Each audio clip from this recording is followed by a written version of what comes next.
Hello, everyone. This is Lexicon Architect with another budget commander list. And today we're going to be looking at a list that I played yesterday on Moto. And this deck is extremely fun to play.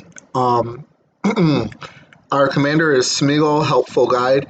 So it's a 3 mana Golgari spell that says at the beginning of your end step, if a creature died under your control this turn, the ring tempts you.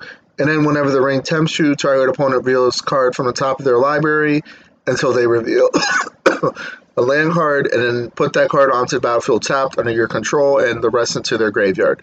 So the thing that's cool about this commander is it allows us to ramp heavily into our other spells, and it also gives us the ability to mill our opponents a bunch of cards, get some, hopefully get some of their best cards into their graveyard so they don't get to play any of them.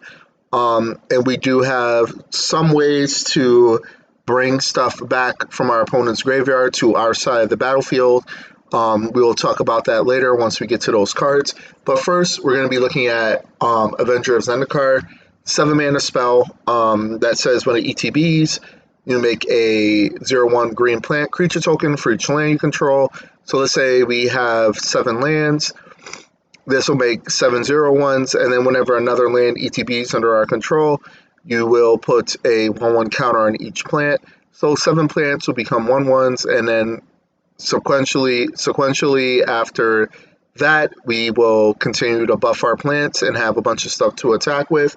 Next, we have Birds of Paradise for ramp, Braids to allow us to sacrifice an artifact, creature, enchantment, land, or planeswalker, and if we do, each opponent may sacrifice a permanent that shares a type with it, and for each that doesn't, that player loses 2 life, and we will draw a card. Cankerbloom to either destroy an artifact or enchantment by sacrificing it, or we can tap 1 to sacrifice this to proliferate. So proliferate puts any number of counters that are already on something and add an additional 1 to it. Carrion Feeder to sack a creature to put a 1/1 counter on it, or sack itself to trigger our commander's ability. Then Dudadan Rangers, whenever a land ETBs under our control, if we do not control a ring bearer, the ring tempts you. Rage Sworn, when it ETBs, the ring tempts you. It is a 4/5 for 5. Golem Patron Plotter, 2 mana that says whenever it leaves the battlefield, the ring tempts you. And then for a black mana, we can sacrifice a creature to return this from our graveyard to our hand. We can only activate it as a sorcery. Greensleeves, because its power and toughness is equal to number of lands you control. It does have protection from planeswalkers and wizards. And then whenever a land ETBs under our control, we make a 3/3 Badger creature token. Next, Jadar, just to generate a 2/2 black zombie creature token with decay at our end step if we don't control any creatures with decayed. So those creatures can either be used to attack with or sacrifice it to trigger our commander. Landwar Elf for ramp, Lotus Cobra. Whenever a land ETBs, we add 1 mana of any color, so this helps us ramp. Then Mirkwood Bats is a new card from the Lord of the Rings set that says whenever you create or sacrifice a token, each opponent loses 1 life. Next, Mirror Guardian. When it dies, the ring tempts you. Morbid Opportunist to draw us cards.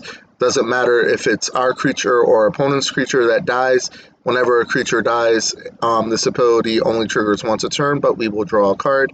Next, List of Fallen. 5 mana 3/3 with landfall. That whenever ETBs under our control, the land, you may have a target player lose 3 life. If we do, we put 3 1/1 counters on it, so this will become a 6/6, and so on and so forth every time we have a landfall trigger. Pitiless Plunderer, just because whenever another creature we control dies, we can create an treasure artifact token that we can use to sack to add 1 mana of any color. Playcrafter, because when ETBs, each player sacrifices a creature or planeswalker, and each player who can discards a card. Then Rampaging Balos is a 6 mana 6/6 with trample that whenever a land ETBs under our control, you may create a 4/4 green beast creature token. Reassembling Skeleton just to continually return this to the battlefield from the graveyard and use it as stock fodder for our commander. Secure a Tribe Elder to ramp to get us another land and put it onto the battlefield. Sauron, because it says it's a 5-mana 4/4 with Menace that whenever it attacks, exile target creature from your graveyard, and then create a tapped and attacking token that's a copy of that card, except it is a 3/3 black Wraith with Menace. And then at the beginning of your next end step, exile that token unless Sauron is your ring bearer. So if we do choose Sauron as a ring bearer, we will keep the copies. Next, Sir Conrad, just because whenever another creature dies or a creature card is put into the graveyard from anywhere other than the battlefield, or a creature leaves your graveyard, Sir Conrad will deal 1 damage to each opponent. Tireless Tracker for its landfall ability to either make a food or a treasure. Tireless Tracker. Whenever land ETBs, we investigate, so we can sacrifice the artifact to draw a card, and whenever we do sacrifice a clue, we can put a 1/1 counter on this. Then Uruk-hai Berserker, whenever ETBs, the ring tempts you. Viscerous here to sacrifice a creature and scry 1. Witch King of Angmar, that says for 5 mana 4/4, whenever one or more creatures deal combat damage to you, each opponent sacrifices a creature that dealt damage to you, the ring will tempt you. And then, if we want to, we can discard a card to give this indestructible until the end of the turn and tap it. And lastly, Woe Strider, just because when it ETBs, we make a goat, we can sacrifice another creature to scry 1, and then we could continuously escape this for 5 by exiling 4 other cards from our graveyard, and then when it escapes, you put 2 1/1 counters on it. So if we do escape this from the grave, it will become a 5/4. And that is the creature package. As far as sorceries, we're playing Claim the Precious. It's a 3-mana sorcery to destroy target creature, and then the ring tempts. Cultivate for ramp. Exsanguinate for 2 black mana and X. Each opponent loses X life. You gain life equal to the life lost this way. Harmonize to draw 3 cards. Kodama's Reach to ramp. Night's Whisper to draw 2 cards and lose 2 life. Rampant Growth to ramp. Sam's Desperate Rescue to return a target creature from your graveyard to your hand. Ring Temps. Shadow of the Enemy, which will probably be one of our win conditions if we do get to cast this. So for 6 mana, you exile all creatures from a target player's graveyard, and you may cast spells from among those cards as long as they remain exiled, and spend any type of mana that can be spent to cast them. Then our last sorcery is the Ring Goes South. 4-mana spell that says the ring tempts you, and then you reveal cards from the top of your library until you reveal X lands, where X is the number of legendary creatures you control, plus those lands come onto the battlefield tap, and the rest on your bottom in a random order. So this is good for us because it's going to trigger our landfall abilities, because we have a bunch of them in this deck.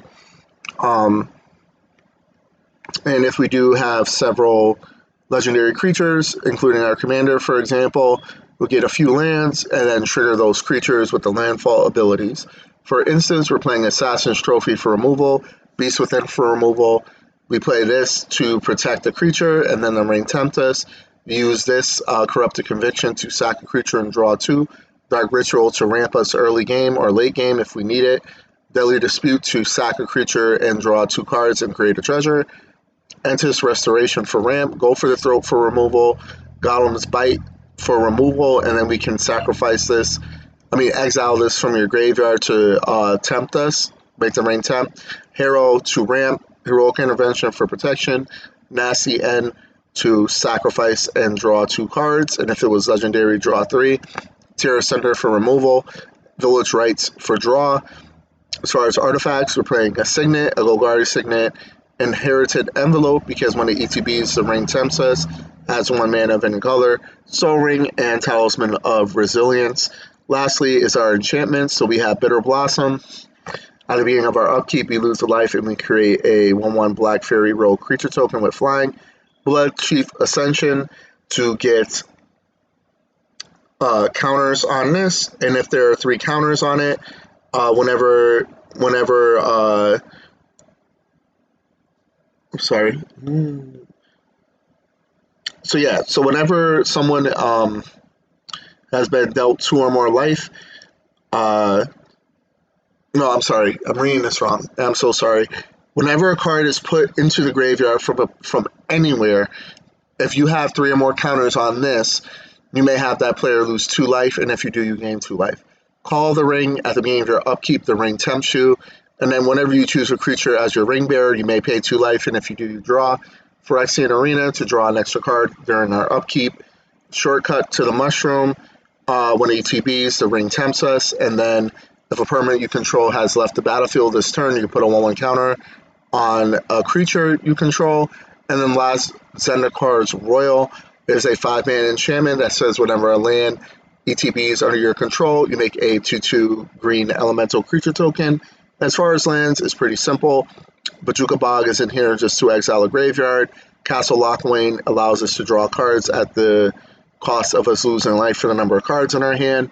And then lastly, we have the Shire.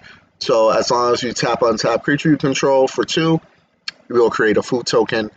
And then that's it for the deck. We're going to go over real quick how the ring works. So when the ring tempts us, you choose a ring bearer. And it cannot be blocked by creatures with greater power. Secondly, whenever your ring bearer attacks, draw a card and destroy a card. Whenever your ring bearer becomes blocked by a creature, that creature's controller sacrifices it. And then whenever the ring bearer deals combat damage to a player, each opponent loses 3 life. So that's the deck. It is on the bit of the more expensive side, coming in at $230. As you can see here, as far as the mana value, we curve out at 2. So turn 2 is when we start doing a bunch of things.